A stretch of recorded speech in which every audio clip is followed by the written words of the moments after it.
За партны ихний бодлогыг бодъё. За радиусын 4 гэдэг чинь нэшигээ бас 4. Тэгэхээр CD тал 8. За B оройгоос доошоо ийм өндөр буулгахад за өндөр 8. За 2 суурийн ялгуур 6.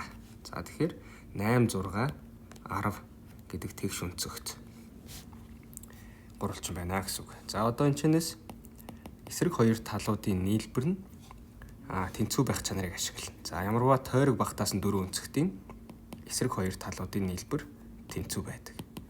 Тэгэхээр AB дээр нэмэх нь CD тэнцүү, BC дээр нэмэх нь AD болно гэсэн үг.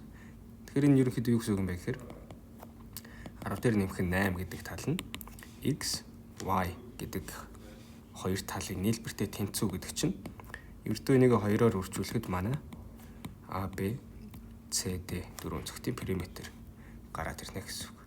Тэгээд хариу нь 36.